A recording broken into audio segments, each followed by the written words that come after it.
beer suckers, I'm Kathryn DeSinaasappelen.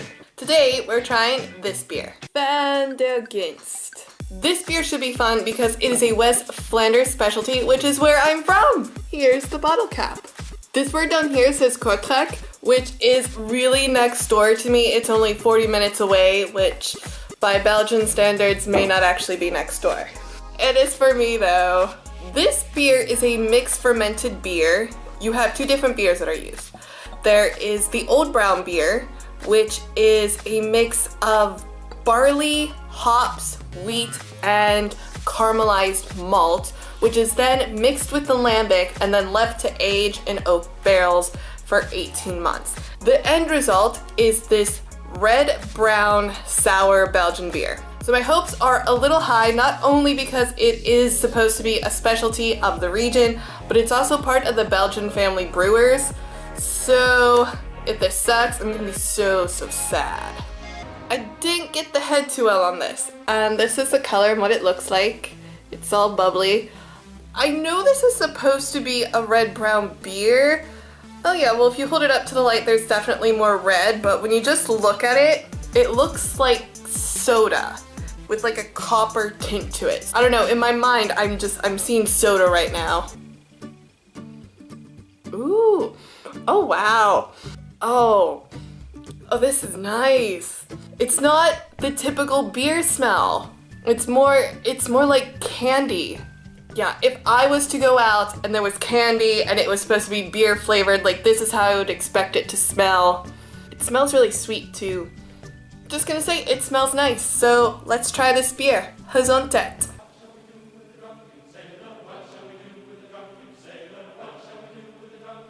Huh. I'm not entirely sure how I feel about this beer, but that makes me think I forgot to mention that this beer is 5.5% ABV and it's made by the Omer Vander Ghinste Brewery and it's called Oud Bruin. Okay, so the taste isn't bad, but I wouldn't say that it's good either. It's an interesting beer. It is very sour. Like, it's a lot more sour than the other red-brown beers I've had. I even say it's more sour than some of the Lambics I've had.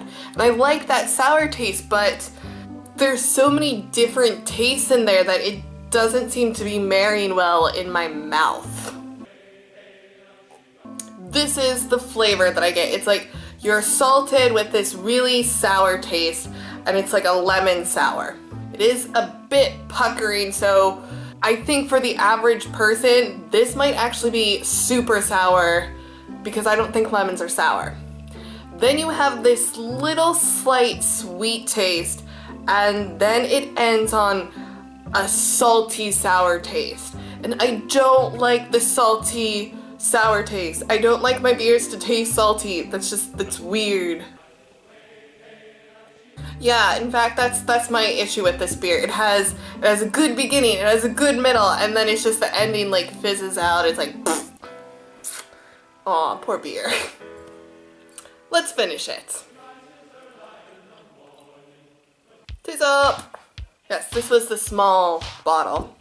Oh, by the looks of it, it won an award. See, right there, it won an award. Yeah, just as a slight disclaimer, and I found this out via my beer enthusiast groups that I was in, because I'm one of those people that when I went shopping for beers, I look at the labels, and if there was something that had like World's Best Beer Award, I would get it thinking, oh, it won an award, it must be good. But I was told that not all award ceremonies will have every single beer on the market. So you can have a beer that's won an award and it doesn't mean it's good, it just means the good companies that make good beer probably weren't there to win the award themselves. So be aware of that. I'm gonna give it 3 out of 5 stars with a recommendation. I think it's a very interesting taste. I like the overall beer, I just don't like the aftertaste. It's not my cup of beer, if I'm honest. But compared to all the other red-brown beers that I've had, this one is distinctive because the taste is so different. that sour note in the beginning is just, it's very unexpected, and I like that. And the sweetness isn't too overwhelming. It's just the ending note of that salty whatever it's supposed to be just does not work for me. Just no.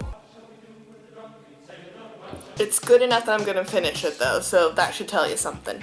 I feel like this would be a really good transition beer for people who are starting their beer journey, since to my palate this has a more pronounced beer taste to it, but it's not overwhelming. So if you're someone that's still in that mindset of, I don't like beer, the beer taste itself is overwhelming, this beer it's not. It's there, but it's subtle. You get more of a sour and sweet note with the slight hint of the beer taste.